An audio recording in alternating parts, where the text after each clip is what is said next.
Have a very warm welcome to all the viewer on an era of education. Hello, I am Elena. Today I am going to teach you value added course that is constitutional values and fundamental duties. So further not delaying your time, I would like to start today's topic. And today's topic is very interesting that are federalism, futures of federalism, types of federalism, rule of law, separation of power. Federalism basically इसका मतलब ये होता है कि जो power होता है central level और स्टेट लेवल पे वो डिस्ट्रीब्यूट कर दिए जाते हैं, दोनों को ड्यूटी दे दिए जाते हैं। मतलब सेंट्रल लेवल का ड्यूटी ये है आपको ये काम करना है और स्टेट लेवल का ड्यूटी ये है कि आपको ये सब काम करनी है। It means a system of government in which power is divided between a central authority and various constituent unit of a country, that is distribution of power between central government and state government. How I am going to teach you future of federalism. पहला future ये है कि दो या दो से ज़्यादा level of government होता है।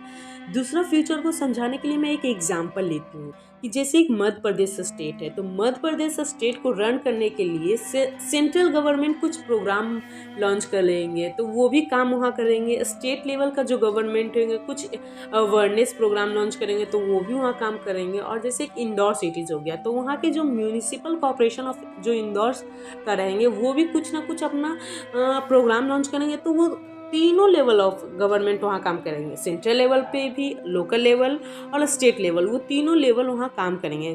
तीसरा फ्यूचर है कि जो भी तीनों लेवल को काम करेंगे तो सबका जो स्पेसिफाइड जुडिक्शन है वो कॉन्स्टिट्यूशन के द्वारा बनाया जाएगा। चौथा फ्यूचर ये है कि the fundamental provision of constitution can not be change by one level of government. इसका मतलब ये कि ना तो सेंट्रल लेवल पे जो गवर्नमेंट लेंगे वो चेंज करना चाहेंगे तो चेंज कर सकते हैं, ना ही स्टेट लेवल पे जो गवर्नमेंट है वो चेंज करना चाहेंगे अपने स्टेट के लिए तो वो वहाँ का फंडामेंटल राइट नहीं चेंज कर सकते।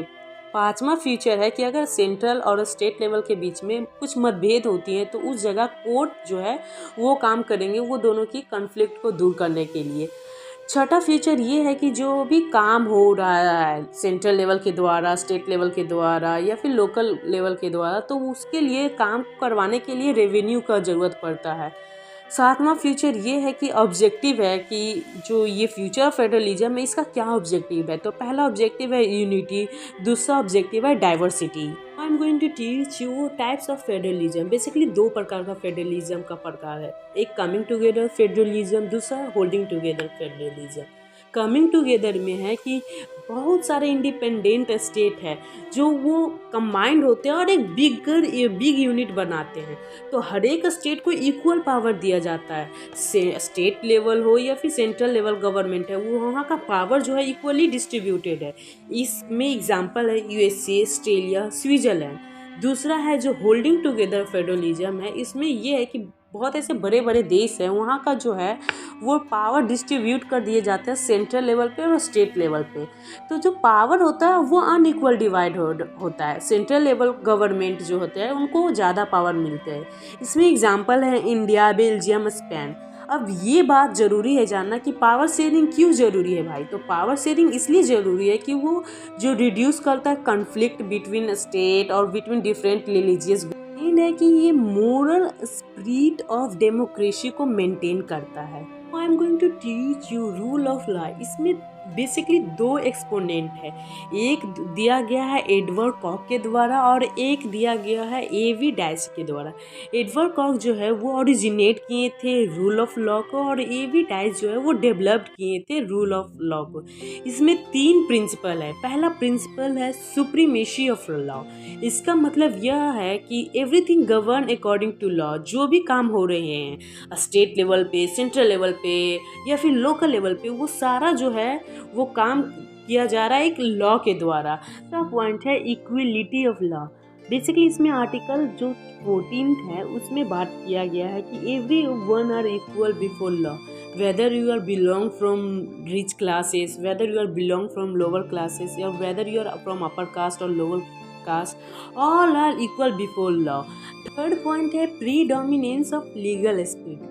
इसमें ये बात किया कि कॉन्स्टिट्यूशन जो है आपको रिकॉग्नाइज करे आपकी राइट किया, और ये ड्यूटी है कोर्ट का कि वो हेल्प करे और that court help in enforcing that right. Now I am going to teach you last topic, that is separation of power. इसमें बेसिकली डिस्ट्रीब्यूशन ऑफ पावर के बारे में बात किया गया है। इसका 3 एक्सपोनेंट है, दैट इज एरिस्टोटल ने ओरिजिनेट किए थे सेपरेशन ऑफ पावर को। लॉकी जो है वो डेवलप किए थे सेपरेशन ऑफ पावर को। मॉन्टेस्क्यू जो है वो प्रोपेडेंट किए थे सेपरेशन ऑफ पावर।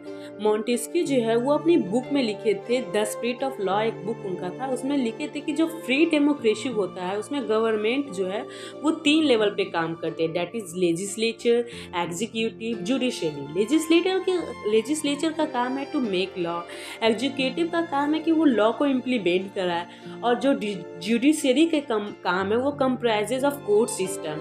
इसी को बोला गया कि ये proper distribution of function and power को डिस्ट्रीब्यूट करता है। इसको हम लोग बोल सकते हैं कि अगर ये तीनों वेल मैनर में काम करेंगे तो ये चेक एंड बैलेंस के रूप में है। First country to adopt separation of power is USA में क्या है कि लेजिस्लेचर का जो है वो आर्टिकल 1 है वो कांग्रेस को दिया गया है पावर। एग्जीक्यूटिव जो है वो आर्टिकल 2 के तहत प्रेसिडेंट को ज़्यादा पावर दिया गया है। जुडिशरी जो आर्टिकल 3 है वो कोर्ट को दिया गया है पावर।